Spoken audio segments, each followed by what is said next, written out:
From Interfaith Alliance, this is The State of Belief. I'm Interfaith Alliance President Reverend Paul Brandeis Raushenbush in New York City. Not a single one of them has faced any congressional scrutiny or any legal consequences, even though I argue they were the principal theological architects of the Capitol riot, who claim that they were just there to do spiritual violence. The violent take it by force. The Christian movement that is threatening our democracy. That's the title of the new book from Dr. Matthew D. Taylor, a scholar of religion and a researcher into Christian nationalism and the intersection of radical evangelicalism and American politics. Dr. Taylor will be my guest this week on The State of Belief. I want to make sure that you are subscribed to the State of Belief podcast at Apple Podcasts or your favorite podcast platform. You can also visit stateofbelief.com/subscribe.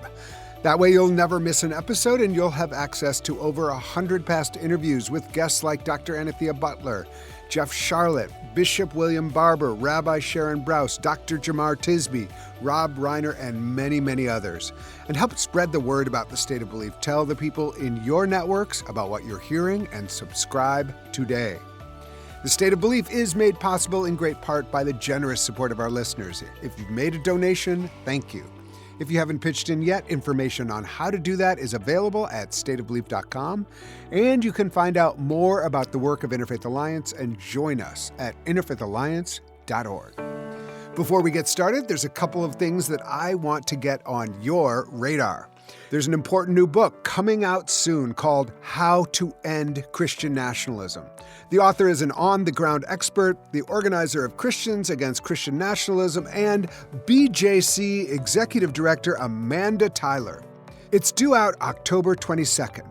Also, Interfaith Alliance is helping to get out the vote with nonpartisan text banking starting October 15th. You're welcome to be a part of it. Information is at interfaithalliance.org. And get ready for our first ever Achieving Democracy Together bus tour, rolling out on October 28th from Omaha. We're going to Iowa, Wisconsin, Michigan, Pennsylvania, and I will be telling you all about it in the coming weeks. Stay tuned. And now to my guest. Dr. Matthew D. Taylor is a scholar of religion specializing in American religious movements, evangelical Christianity, and Islamic Christian relations. He holds a PhD in theology and religious studies from Georgetown University and is currently a senior scholar at the Institute for Islamic, Christian, and Jewish Studies. Dr. Taylor is widely recognized for his research on Christian nationalism and the New Apostolic Reformation, NAR, and we're going to get much more into that. We are so happy to speak with him because he has a brand new book out, which is the must-read of this moment, The Violent Take It by Force, the Christian movement that is threatening our democracy. Matthew Taylor, welcome to The State of Belief. Thank you for having me. It is a pleasure to be here. Oh my goodness. Okay. This book is so informative, so smart. The Violent Take It by Force. Could we just start with that title? Because that's not an arbitrary random thing that you just made up. That's really central. And so let's just start there because it'll get us right into the conversation. Yeah. So those are words that at least according to the Bible, came out of the mouth of Jesus. So the passage is Matthew 11. Jesus is speaking about his cousin John the Baptist, who's recently been executed at the hands of the Roman Empire and its proxies. And he makes this very cryptic comment, and he says, since the days of John the Baptist, which is like a couple months ago, right? Since the days of John the Baptist, the kingdom of heaven suffers violence, and the violent take it by force. And Christians have been divided throughout the centuries about what does Jesus mean by the violent take it by force? Is this saying that to be Christian is to experience violent persecution? Is it kind of a descriptive kind of comment? Is he saying that he's using maybe violence as a positive metaphor for eagerness and passion? We seize the kingdom of God passionately. Some Christians have thought that. Well, as we in the lead up to January 6th, I've spent the last 4 years of my life just studying and trying to understand the Christians who participated in January 6th and the theologies that were behind that. This verse just shows up everywhere on social media by Wow. supporters of the Capitol riot. And in their interpretation of this verse in that time, they're saying the kingdom of heaven is represented, it was represented in the Trump administration. And it is suffering violence in the form of people trying to steal, quote unquote, steal the Oh, election wow. from Yeah. Trump, this demonic conspiracy that they believed was stealing the election from Trump. And we as the Christians need to use spiritual violence in order to take it. And they would even sometimes insert the word back. We need to take it back by Mm, force. mm. And this was again one of those there were all kinds of Bible references surrounding the Capitol riot, but this was one that was central to their understanding of what they were doing that day. Wow. I mean, in the introduction, you reference a line from Peter Mansour, who's a really important religious scholar along with, alongside yourself. He said religion was the story of that day. It just wasn't like a small little corollary. It was the story. Of course, as religious people, we tend to think of ourselves as at the center of the story. But actually, it was something that people were like, oh, isn't that weird that there were some Jesus flags there? That's kind of interesting.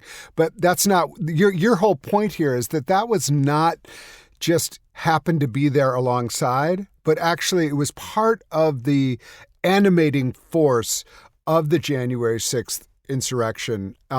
Talk a little bit more about that. And I think that's like an interesting place for us to get into your book, because this was part of the reason that you decided to write this book, right?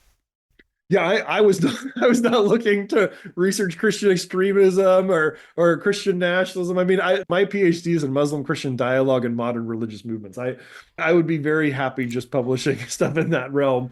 But January 6th shocked me. It traumatized me in a certain way. Mm. I mean, I grew up evangelical. I grew up even charismatic evangelical, kind of what we would call Christian nationalism. We were then calling the religious right. That's the environment I was raised in. And I still have many family members and friends who are evangelical, and seeing the symbols of American evangelicalism weaponized the way that they were on January 6th, seeing the Christian flags, seeing Christians blowing shofars, seeing Christians using Christian prayers and Christian worship music to help propagate an anti-democratic riot, an attack on our democracy. I felt like I have to understand what's going on here. And yes, Yeah. I think Peter Mansour is correct. Religion was not the only force. Christianity was not the only force that day. There was QAnon, there were the Proud Boys and the Right. Oath Keepers. There was Donald Trump's political agenda. All of those things dovetailed and spiraled into what we understand as the Capitol riot. But religion was a very, very important part of that. And it Yeah. wasn't just Christianity, it was a particular style of Christianity, I argue in the book, that was central both to the ideological and theological organization of the riot, and then a certain style and set of leaders that were central to the orchestration and mobilization of that day. Yeah. Well, one of the things that was moving to me, just as you were talking about your own, background, was, you come out of this movement, and for much of even your education, you participated in theological institutions that were, that were adjacent. I wouldn't say they're radical, but they were very much in the evangelical ethos. You moved to Washington, D.C. to attend Georgetown, and then you kind of said, I kind of fell in love with my city, my new city. And I was very moved by that. And that in some ways, this felt like an attack not only on the Capitol, but also like what a part of this background of mine was weaponized to do this on January 6th. And I think that was a great place to start for you to kind of, and then unpeel and unpeel. And so maybe what we can start with is like, there's something that has been deemed the new Apostolic Reformation. Now, what is that term? And where did it come from? And why is it so important that those of us who are interested in this animating force that's in American democracy right now understand what that is? In order to understand the phrase and the meaning of the New Apostolic Reformation, we have to understand the character behind it. And he's in many ways the central character of my book. I argue that he had an immense impact on January 6th, even though he died 4 years before January 6th. And his name is C. Peter Wagner. And Wagner was a seminary professor. He was a missionary. He spent 15 years as a missionary in Bolivia. And then he comes back to the U.S. And it becomes a seminary professor at Fuller Theological Seminary, my alma mater. And was a seminary professor for 30 years at Fuller Theological Seminary. Very mainstream evangelical figure for most of his career. Was a kind of minor evangelical celebrity. He was an expert in what was then called church growth, a kind of faddish theory among many evangelical theologians and scholars about how you could take the data of social science, the social sciences, sociology, psychology, blend that with evangelical theology and produce growth, produce megachurches, produce movements, missionary movements that would grow rapidly. And this was Wagner's area. This was his specialization. And over time, towards the end of his career teaching, he became obsessed with a particular sector of Christianity, where non-denominational governance meets charismatic spirituality, what we scholars would call the independent charismatic sector of Christianity. Think of it as like a kind of non-denominational version of Pentecostalism. And Wagner believed that in that sector was the growth edge of modern Christianity, that in the 21st century, that would be the bleeding edge of Christian growth and Christian. Well, and he wasn't wrong, right? No, I mean, no. as all these, my tradition, mainline Protestant, and even evangelical, like kind of more traditional evangelical, from whence you come, perhaps, and Catholic and other are declining. This is the one area that's kind of increasing. So he wasn't completely off base there. Yeah, in fact, I think in many ways, Peter Wagner was a man before his time. He recognized things that were congealing in the 1990s that it took many other scholars decades to recognize were really this catalyzing force. He did see and understand some things that I think many people at the time were missing.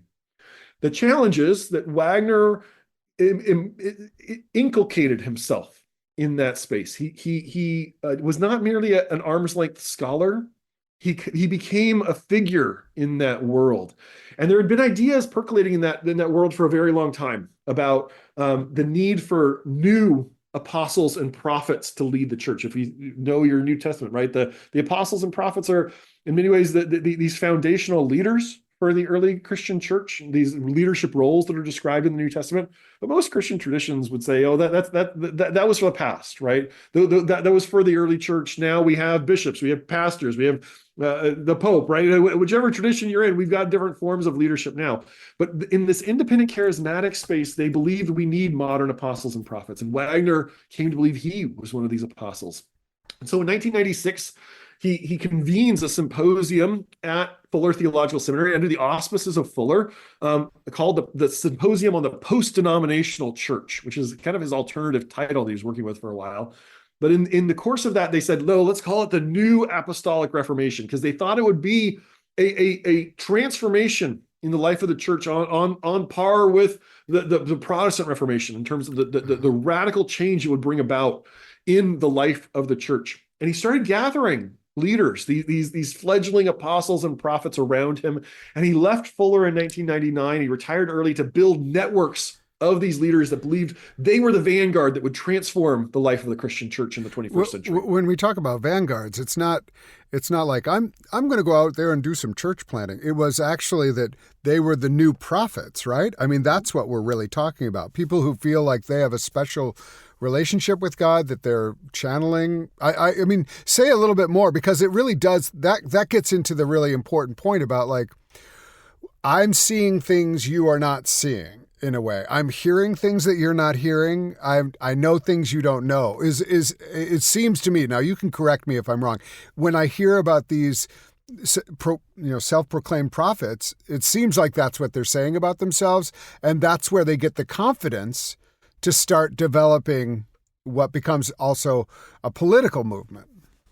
Yeah, they in Wagner's understanding of things, and this is part of why he was calling it the post-denominational church. He sees denominational governance, the structures that most churches live within, as hamstringing the growth of the church. And so part of his theory of the New Apostolic Reformation was, instead of investing in bureaucracies and democracy and kind of middling pastors and instead of all that, what if we just invested in charismatic leaders, these anointed leaders, people who can hear directly from God, people who are literal prophets, people who are apostles, who get the vision of God and can enact that vision with no bureaucratic constraints, no bylaws that hold them together. These are dynamic leaders. And he would even say, we're moving beyond democratic governance into investment in these charismatic individuals. And these are the apostles and prophets. That's a very potentially frightening thought, because you can see where that can take you. So just wanted to pause there for a second, because I think that does begin to presage where we arrived on January 6th. Yes, absolutely. In fact, I argue that in many ways, the spirituality of January 6th, it has its origins in that symposium in 1996, where you start to have this movement of the New Apostolic Reformation and these leaders gathering together around this set of ideas. And what happens over time, though, and we sometimes people will talk about the NAR as a cult, as built around a leader, that Peter Wagner is the leader of a cult. That's not actually the leadership model that emerged here. It's distinct. It's what I call actually a model of a spiritual oligarchy. That Wagner and the other apostles and prophets all support each other, all recognize each other, all uphold each other, and see themselves as partnering together to transform the landscape of global Christianity. And so they all affirm each other as apostles and prophets, all understand themselves as this kind of elite tier of Christian leaders who can hear directly from God. And then they come to believe that they have also been commissioned by God. It starts out as being about changing the church, about reforming the church, about transforming church leadership. But then they become more and more radicalized in the early 2000s around some of these political ideas. It's something called the Seven Mountain Mandate. And they come to believe that they are not only there to transform the church, but that it is their role actually to conquer the world and Christianize it. Yeah. And so you mentioned Seven Mountain. Talk about that, because that these are things that are out there that come up from time to time, but I think sometimes we don't get a clear explanation of what all this is. But this is a really important idea that is, within these movements. Talk about the Seven Mountains and what that is. So the Seven Mountain Mandate originates with a guy named Lance Wallnau. And he's playing around with other people's ideas. The thing is, there's a lot of borrowing in this world, right? This is not a world of systematic theology. This is not a world of elaborate statements of faith. This is a world of apostles and prophets and televangelists and people remixing other people's ideas. So Wallnau was a pastor, a kind of entrepreneurial business consultant, kind of motivational speaker type. And but he understands himself as one of these apostles and prophets, and he hears he starts hearing these stories about these different figures getting revelations about dividing society up into 7 different arenas of influence. And he hears about somebody else's near-death experience. And he blends these ideas together into what he calls the Seven Mountain Mandate. Is it framed as a prophecy that he's received from God, but it's also an outline of social transformation. How do you change the society?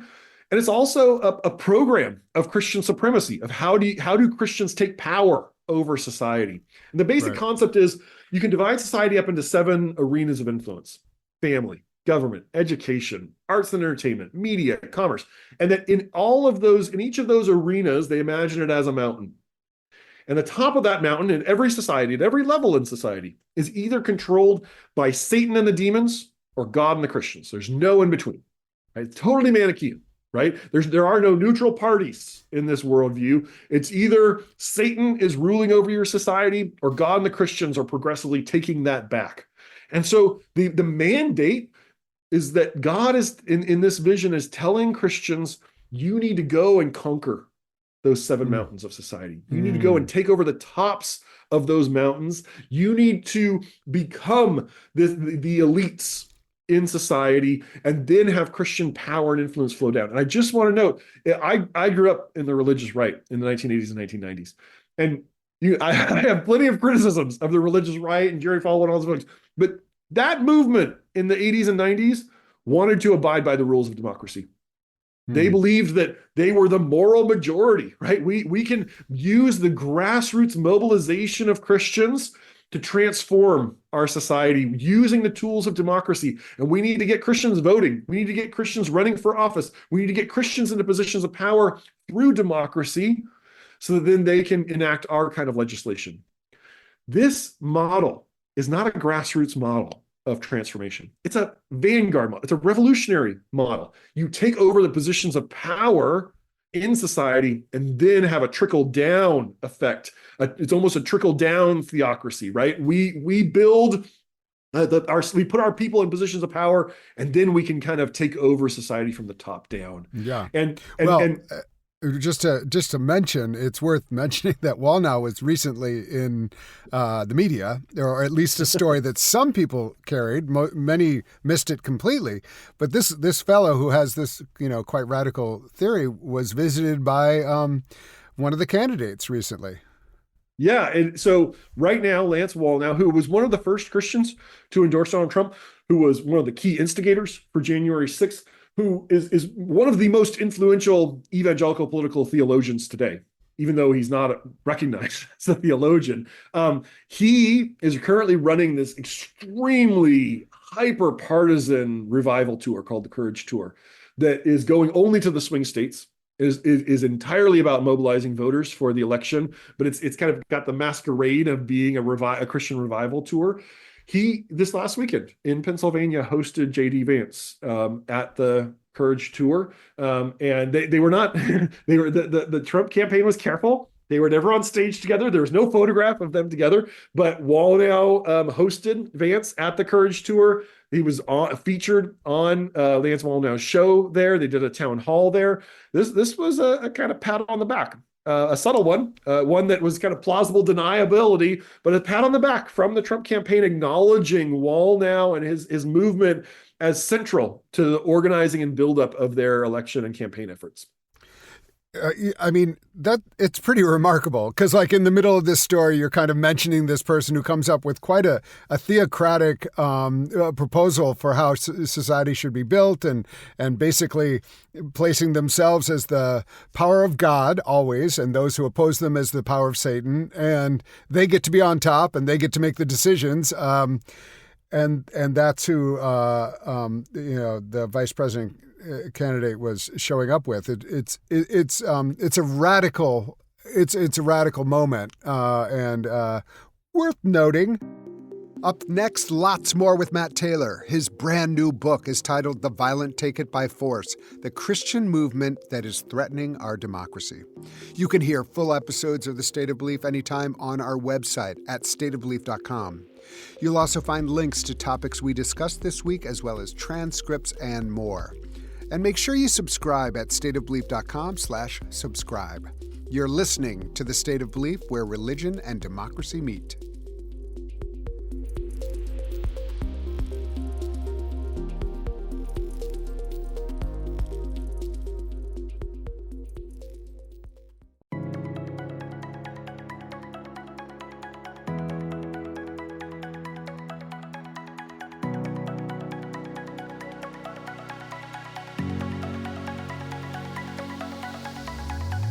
Welcome back to The State of Belief. I'm Interfaith Alliance President, Reverend Paul Brandeis Raushenbush. My guest is Dr. Matthew Taylor, author of the new book, The Violent Take It by Force: The Christian Movement That Is Threatening Our Democracy.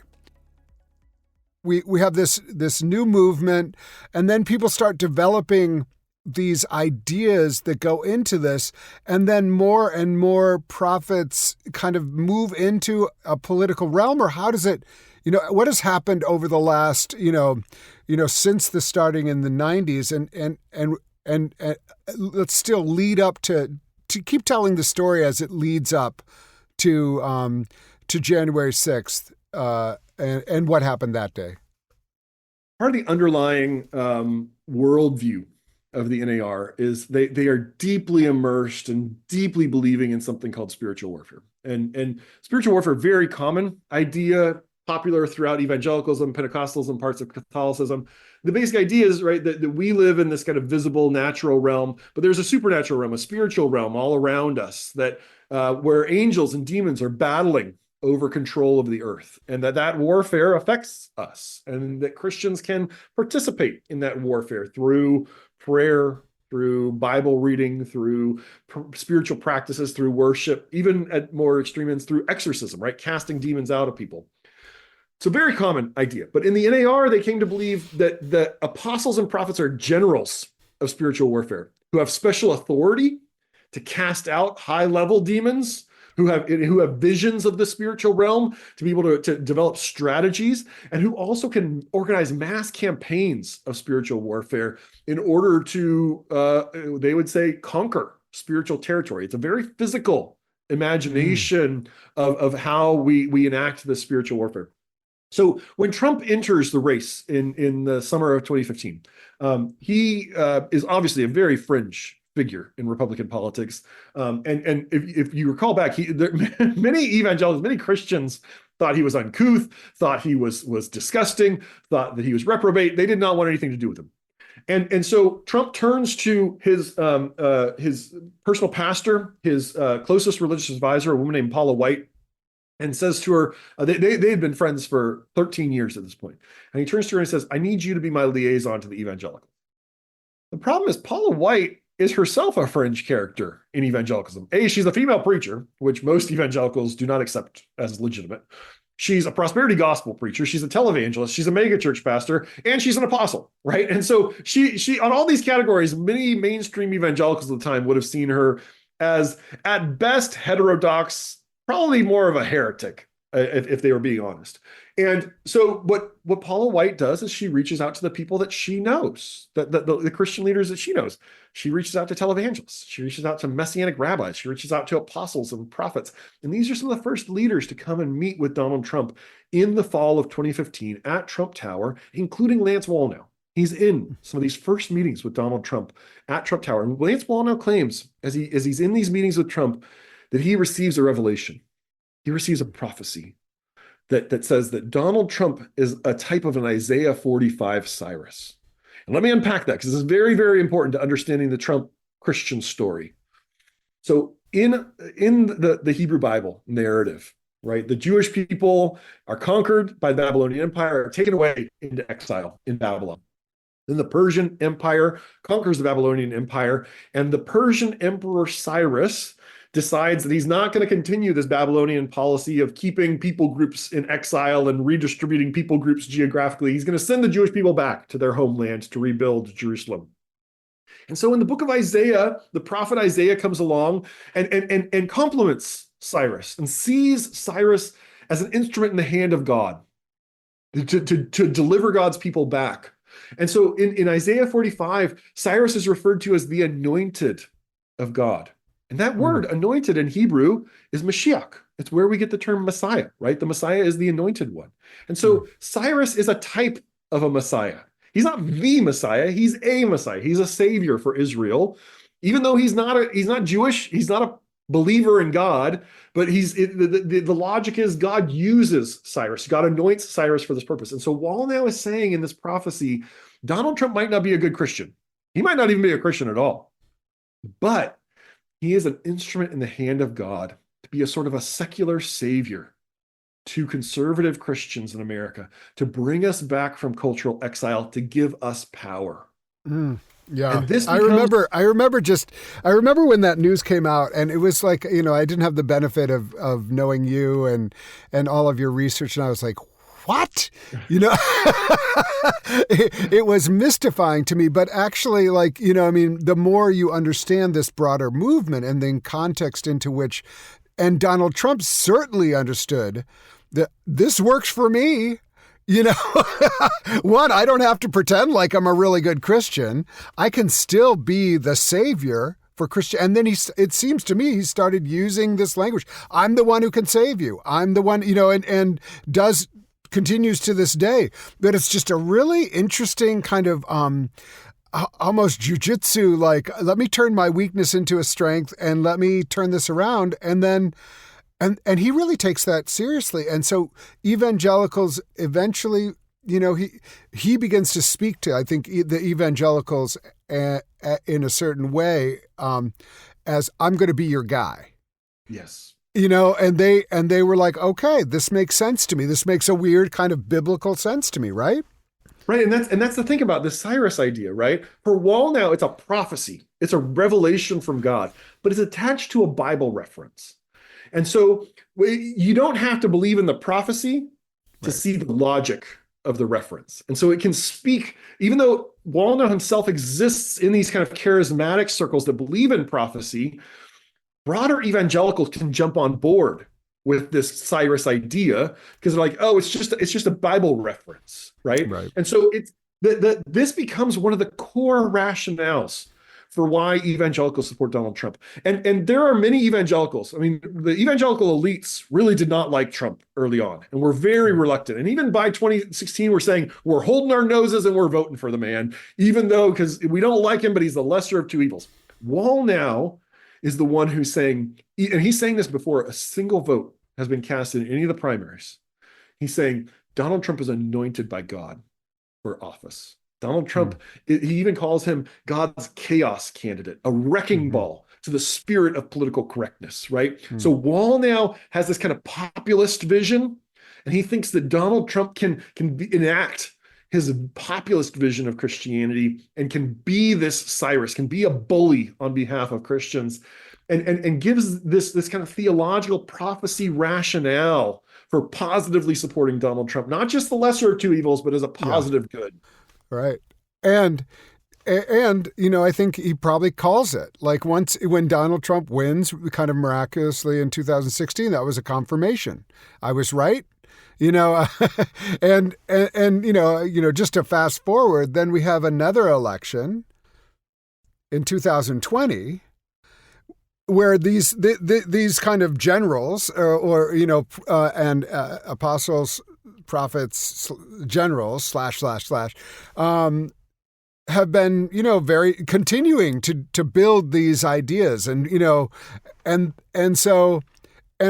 what was true in 2016, why couldn't that be true in 2020? This is the rub to me. I mean, this is so interesting, and how it really does kind of contradict a democracy, at its core, is like, if someone has been proclaimed the anointed one, they simply cannot lose. Right? I mean, Yes. Is that one of the operative ideas here that maybe fed into January 6th? Yeah. So in 2016 or 2015, when Wallnau is saying this, he's seen as kind of a marginal figure, right? Like this guy claims he has a prophecy about Trump, whatever. I mean, and everyone thought that Trump would lose. When Trump wins, Wallnau and this handful of other prophets who had said that he was destined to hold office looked really good in their world. Right. And so what this creates is it starts this cascade of prophecies, an avalanche of charismatic prophecies about Donald Trump. By the time the 2020 election hits, you have hundreds of charismatic prophets, all singing in unison, all in chorus, saying, Donald Trump is anointed for office. I received a revelation from God. Donald Trump is destined to win this. Trump. In part because they're borrowing from each other. You already said that's so, and it works, like, as far as if you're trying to build your brand. I mean, sorry to put it in such crass terms, but I think it's like, you want to, and so of course they're all chiming in. Why? I mean, what would be the advantage to say, oh, I think he's going to lose? I mean, there'd be, there's nothing to that. So of course that is so interesting. This multiplied up to the run up to 2020. And this creates an environment. I mean, remember 2020 was an absolutely bananas year, right? I mean, you got COVID starting in March.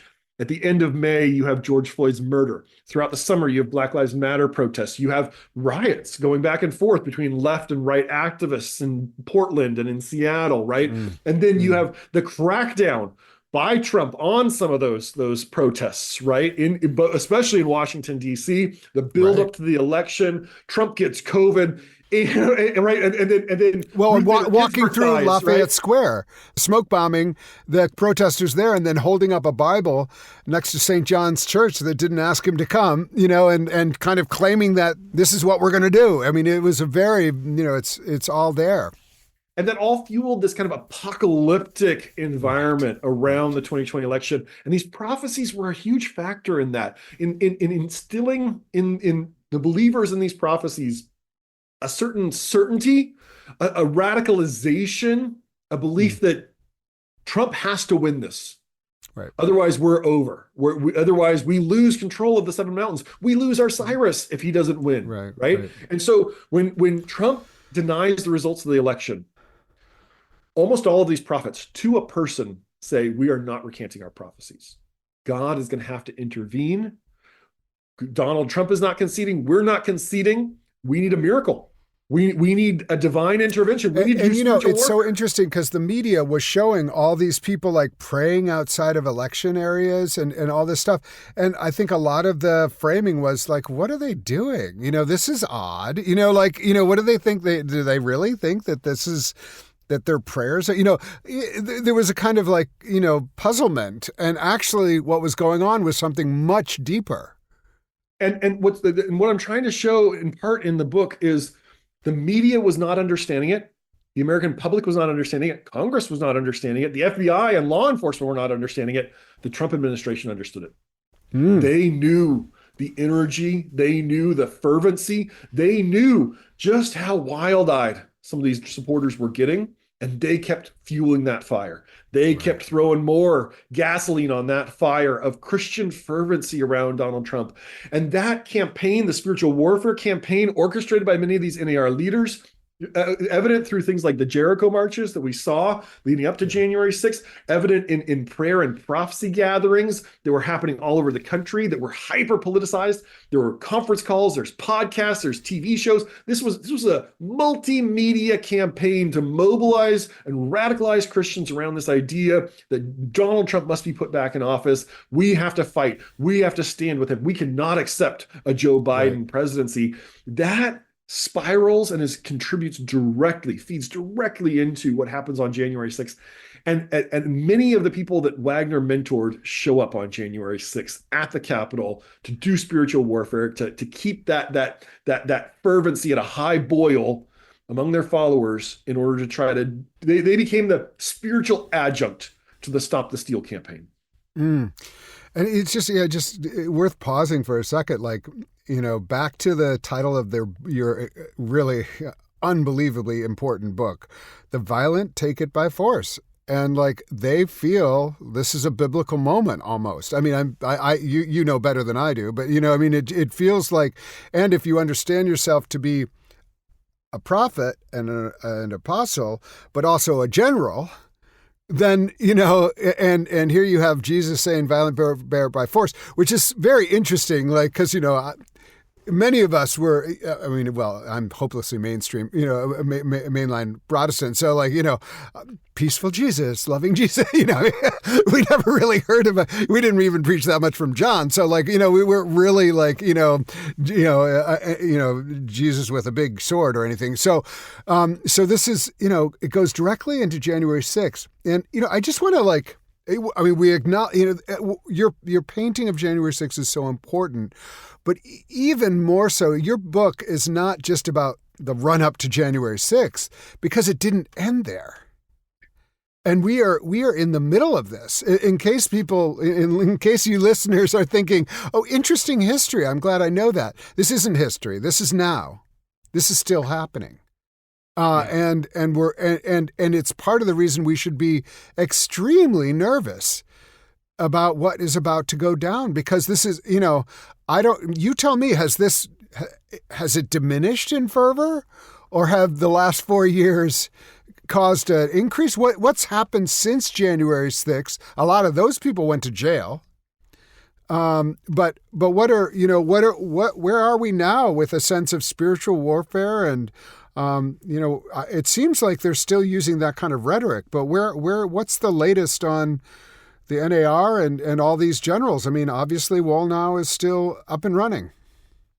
I have tracked 60 independent charismatic, so non-denominational charismatic Christian leaders to Washington, D.C. on January 6th. And this is everything from local pastor to global celebrity prophet who are there on January 6th.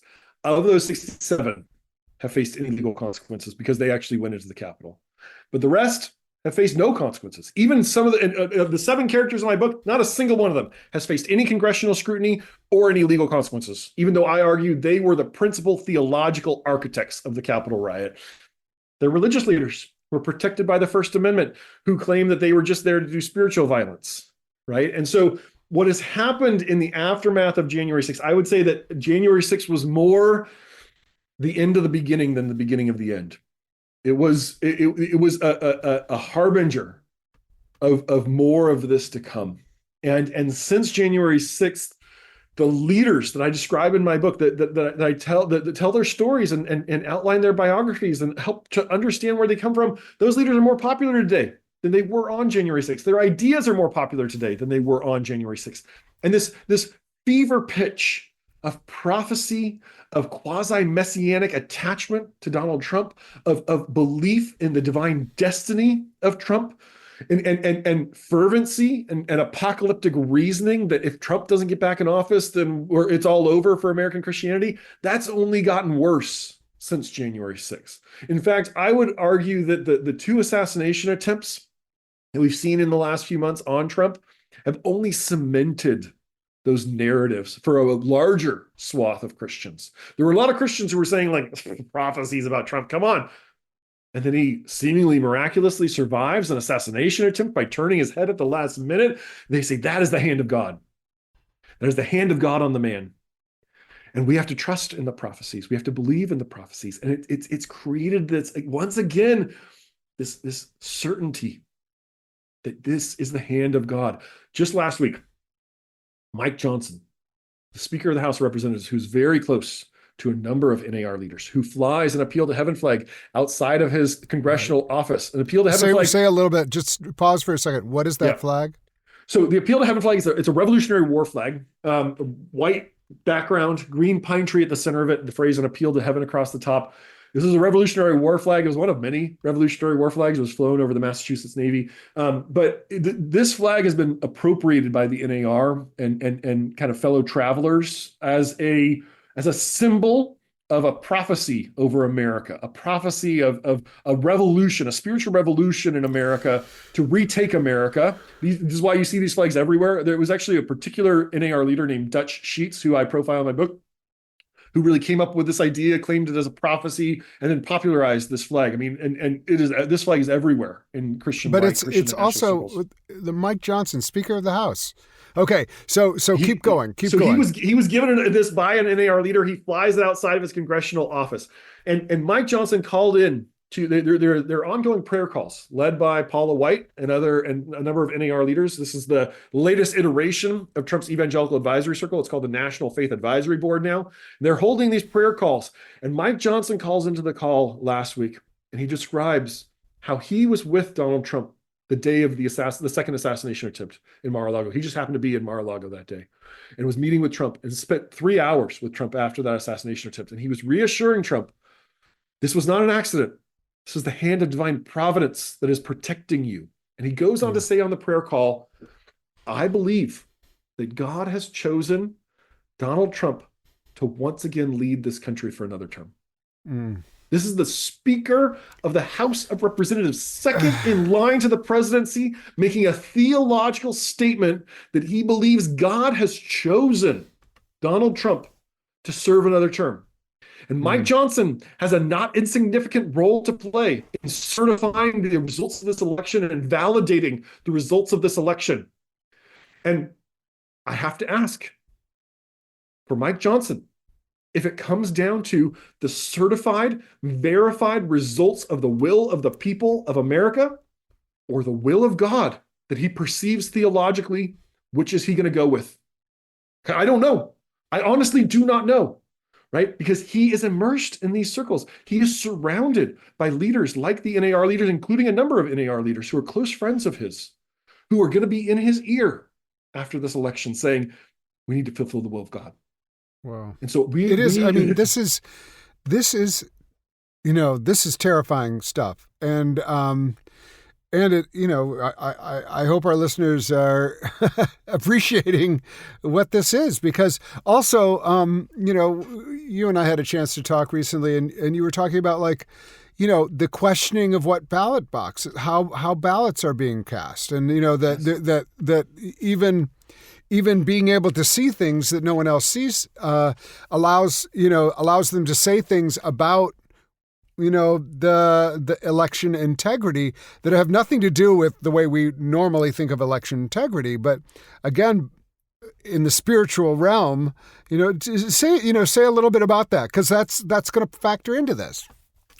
One of the ongoing mysteries of contemporary American culture is that one-third Americans believe that the 2020 election was stolen. And J.D. Vance refused to say it wasn't.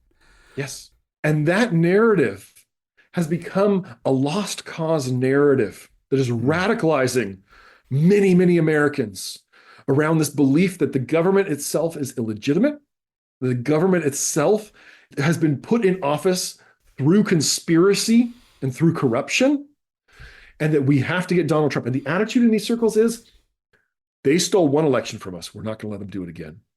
Right? So Trump has to win, right? So right now, Lance Wallnau is running this Courage Tour, the same tour that J.D. Vance visited last week. And on the Courage Tour, they are, the premise of the Courage Tour is the 2020 election was stolen. That is the constant message that they are sending out. In fact, at one of the stops, Lance Wallnau, who was there on January 6th, who witnessed it firsthand, said January 6th was not an insurrection, it was an election fraud intervention. Right. That's what he said. At the Courage Tour, they are trying to enlist swing state Christians who believe the 2020 election was stolen to become election workers.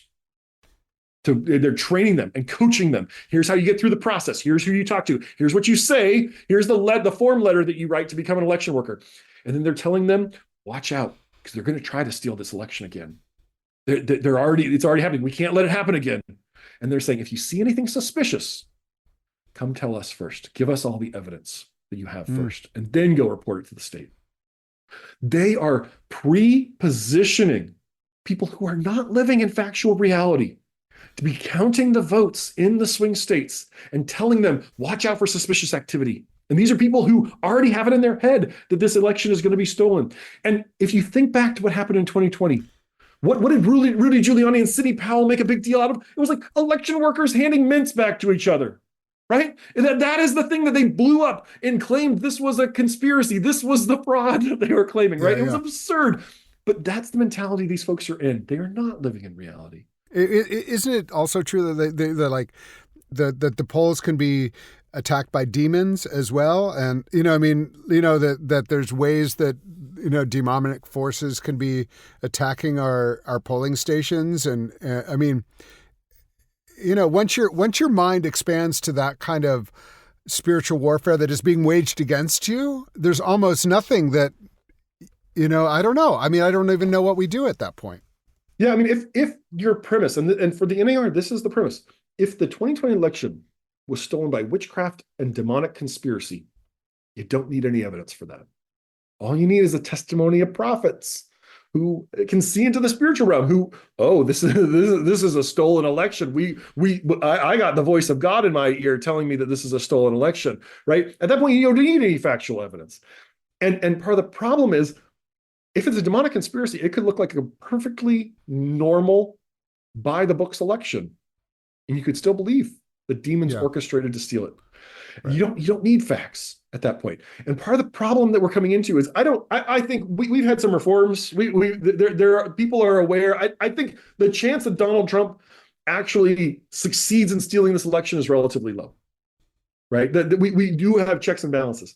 The damage that can be done to American civil society by people lying about this election, by people delegitimizing this election, they have already inculcated in a third of the population the belief that the current government is illegitimate.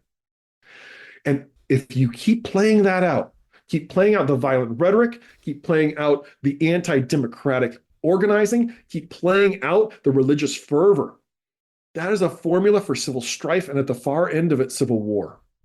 or at least another insurrection attempt, right? And that's the ferment that is building and building and building, that J.D. Vance and Donald Trump keep ratcheting up, that Lance Wallnau and these other figures keep ratcheting up before this election. I think we are in line for a mass amount of chaos, of confusion, of disinformation in the aftermath of this election if Donald Trump is declared the loser. And if he's declared the winner, these people are going to be in lockstep behind him saying, there is nothing that can stop us now. Right. So, okay, you have convinced me. I am officially need to change my underpants. What should we do? I mean, what can we do? I will say, like Interfaith Alliance and others, many other groups, religious and non, are also trying to show up to the polls, not with an imagination that we are going to, we're not battling for spiritual warfare, but we do believe in the civic right of people to have the vote. And we have an effort to keep our democracy. What should we be doing right now? First off, I think we need to get educated and get informed and spread the word. And one of the best tools out there, I know I'm pitching my book, so please buy my book, but no, please, I'm excited. Your book is so important. But there is an excellent documentary right now that just came out in September. It's called Stopping the Steal. It's on HBO. And this is the story in this documentary of the local elected officials who were on the front lines of Donald Trump's attempt to steal the election. Most of them are Republicans. And these are people like Brad Raffensperger and the Speaker of the House of Representatives in Arizona. And you get to actually hear from them the experience that they had. This is not a documentary about the past. This is a documentary about the future. It's a documentary about what's coming down the pike at us once again, as we once again, and that is either going to be the power of the elected executive in trying to impose its will through coercion on local elected officials and bureaucrats, or it's going to be the power of the outside party trying to overturn the election. Right? That's what's coming at us. We need to get our heads and our hearts into a place that says democracy is more important than my need to be entertained. Democracy is more important than my need to be in perfect civility with members of my family. This democracy is more important than me being chummy with people right now. We need to stand and fight for our democracy. And some of that's going to have to happen through persuasion. This is a civic crisis. We have a lot of freedom of religion in this country. And that means that there is not a legal or policy path to regulating or stopping the NAR, as I understand it. It's going to have to happen through persuasion. And I don't think you can persuade the NAR leaders. I've talked to some of them that they are far gone. But some of their followers, right? People who might just, like prophecy, that sounds nice. Donald Trump's pitch sounds nice, right? These are our fellow human beings. They are persuadable. And it's not an easy conversation. I know it's not an easy conversation, but we have to be trying to persuade them, trying to call them back. I'm thinking a lot these days about Lincoln's first inaugural address, right? Lincoln's elected in 1860, gives his first inaugural. The states are already moving towards secession. And yet in his first inaugural, he speaks about the better angels of our nature. We're not enemies, but friends, right? This is what we need right now, is we need to be able to persuade and plead with, especially as Christians, with our fellow Christians, and say, this is so wrong. The way that you are attacking the very foundations of our society, attacking the very foundations of our democracy. You are attacking Haitian immigrants, our fellow human beings created in the image of God. And you're normalizing this demonization of them. Can we at least get on the same page? That is wrong. That is wrong. That is anti-biblical. That is anti-Christian. Right? I think we need to be making those cases, but then we also need to be able to stand on the ramparts of democracy, using the tools of democracy, using nonviolent resistance. I am not a protester, Paul. I am not somebody who shows up at protests. I'm not an activist. I'm an egghead. I like all the books on my shelves. I like sitting in my office and reading and writing. But we're coming into a season where we need to know where our bright lines are. And what is it going to take for you to be in the streets to protest? Because the NAR people are very good at putting their people in the streets. And it doesn't take that much to sway a democracy. By the point you have people in the streets, the democracy, the society is really on edge. And we need to be able to stand for American democracy. We need to defend our democracy. And it's going to come down to those moments in the coming months, I think. And if Donald Trump gets back in office, Lord help us, we need a cohesive and coherent and united and pluralistic and diverse democracy movement to stand against the rising tide of authoritarianism he will bring in with him. Okay, well, I feel much better. No, thank you for that. That's absolutely right on. We end this show always with asking our folks one question. So, Matthew Taylor, what gives you hope? My children give me hope. They're oblivious to all this, and they just are growing up in the America that I want them to grow up in. And I have hope that they could. I'm hopeful because I interact with a lot of Christian leaders, conservative Christian leaders, even charismatic and Pentecostal Christian leaders. I mean, I'm writing about the worst of the worst in the charismatic world. I'm in conversation and even friendship with a number of leaders in that world who are appalled by this, who are standing against this, and these are people who know some of the characters in my book, know them intimately, and are saying, we need to stand against this. We need to fight against this. So we need to not paint with a broad brush, not say all evangelicals are bad, all charismatics are bad, all Christians are bad. No. We need to try to find all the allies we can, all the fellow travelers we can, and try to build a coalition that is pro-democracy. And I see the edges of that. I see the glimpses of that. And it does fill me with hope, because I think there are people who are listening to the better angels of our nature right now.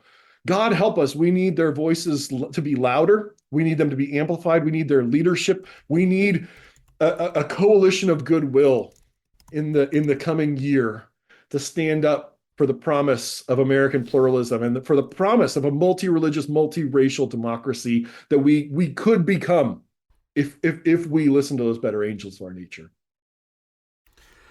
Dr. Matthew D. Taylor is a scholar of religion and into Christian nationalism and the collision of radical evangelicalism and American politics. He's a senior scholar at the Institute for Islamic, Christian, and Jewish Studies and the author of a critical new book that everyone needs to read, The Violent Take It by Force, the Christian Movement That Is Threatening Our Democracy. Matt, thank you so much for your scholarship, but also thank you for joining me here on The State of Belief. Thank you, Paul. I really appreciate it. Please be sure to subscribe to The State of Belief at Apple Podcasts or your favorite podcast platform, or at stateofbelief.com/subscribe. We need your help to keep making The State of Belief. Become a partner in this crucial work with a financial contribution today. Information on how to donate is available at stateofbelief.com. That's stateofbelief.com. And share what you're getting out of this show with the people in your networks. Let's get more people listening and keep these conversations going on Facebook, Instagram, and Threads. Our handle is @stateofbelief. The views and opinions expressed on this program do not necessarily reflect those of Religion News Service or Religion News Foundation. The State of Belief is produced by Ray Kirstein and is a production of Interfaith Alliance. Become a member today at interfaithalliance.org. And be sure to join us next week. We will be talking about the Freedom to Read Day of Action and how one librarian passed a resolution against censorship with her national religious community. I can't wait. Until then, I'm Paul Brandeis Raushenbush on The State of Belief, where religion and democracy meet.